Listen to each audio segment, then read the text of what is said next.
Association of India के president Atul Ganatra जुड़ चुके हैं। अतुल जी नमस्कार। आपसे पिछली बातचीत में मुझे याद है हम कह रहे थे कि फसल इस बार कम है, उसके बावजूद भी प्राइसेस कम हैं क्योंकि जो क्वालिटी है कॉटन की वो बेहतर नहीं है, नमी उसमें ज़्यादा है। और अब जो लेटेस्ट खबरें आई हैं उसके हिसाब से हम जानते हैं कि सीसीआई भी कॉटन यहाँ पर नहीं खरीद रहा है। आपने उन्हें एक चिट्ठी भी लिखी है। क्या है डिटेल्स, क्या है मौजूदा हाल और आगे जाकर आपको क्या लगता है किस तरह के प्राइसेस और डिमांड अब रह सकते हैं? जी, गुड मॉर्निंग मनीषा जी और सीएनबीसी आवाज के सभी दर्शकों को हैप्पी दीपावली और नए साल की शुभकामनाएं।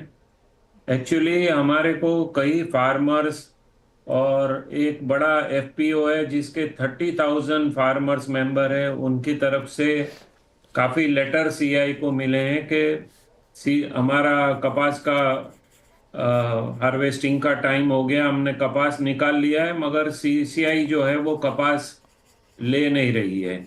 तो ये सब लेटर आने से हमने भी काफ़ी उसमें तहकीकात किया तो देखा कि फार्मर्स जो है वो कपास 3,000 से लेके 6,000 रुपये में कपास बेच रहा है। जो सीसीआई की गवर्नमेंट की एमएसपी है वो 7,520 रुपया है। तो उससे बहुत कम रेट में फार्मर कपास बेच रहा है क्योंकि सीसीआई माल ले नहीं रहा है। और सीसीआई बोलता है कि हमारा जो मॉइस्चर कंडीशन है वो 12% है। एक्चुअली फार्मर का फॉल्ट नहीं है, भगवान ने लास्ट 15 दिन में इतना बारिश डाल दिया अनटाइमली कि उससे कपास में मॉइस्चर बढ़ गया है जो नेचुरल है।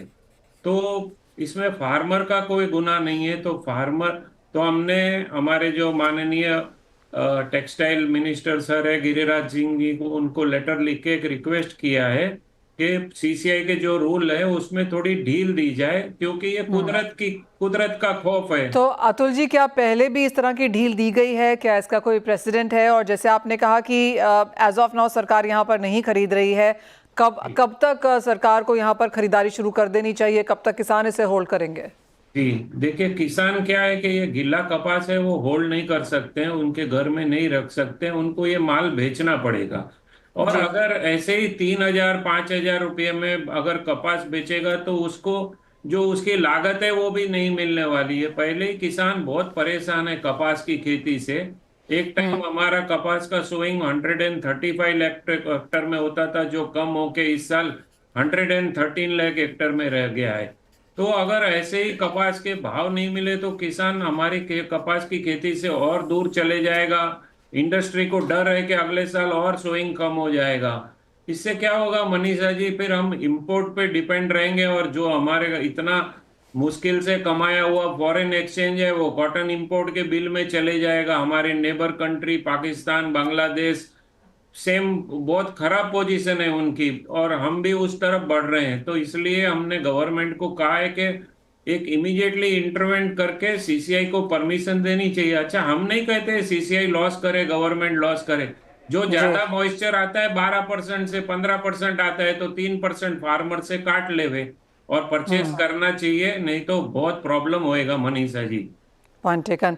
अतुल जी बहुत शुक्रिया साथ जुड़ने के लिए। तो क्लियरली वो एक बड़ी खबर वहाँ पे सामने आती हुई कि कॉटन की हार्वेस्टिंग हो चुकी है, लेकिन जो खरीदारी है, जो रादर जो सेल्स हैं किसानों की तरफ से, वो एमएसपी के काफ़ी नीचे हैं। और साथ ही साथ क्योंकि यहाँ पर सीसीआई की प्रोक्योरमेंट भी नहीं है, मॉइस्चर ज़्यादा है, तो क्लियरली इंडस्ट्री की बातचीत एज ऑफ नाउ सरकार के साथ देखना होगा कि यहाँ पर आगे जाकर किस तरह के स्टेप्स उठाए जाते हैं।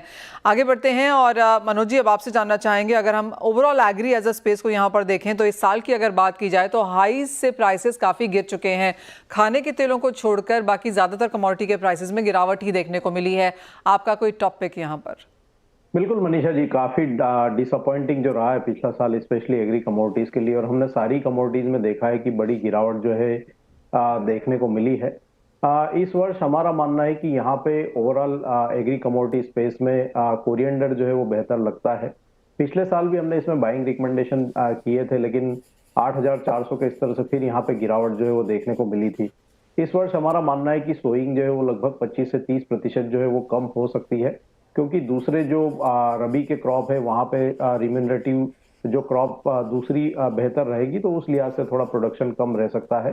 तो यहाँ पे 7,200 से 7,000 के दायरे में कोरिएंडर में जो है बाइंग की जा सकती है अगले साल के लिए। हमारा मानना है कि 8,350 तक जो है ऊपरी स्तर फिर एक बार इस कमोडिटी में देखने को बन सकते हैं और ओके 6550 का स्टॉप लॉस एक जरूर यहाँ पे लगाना चाहिए।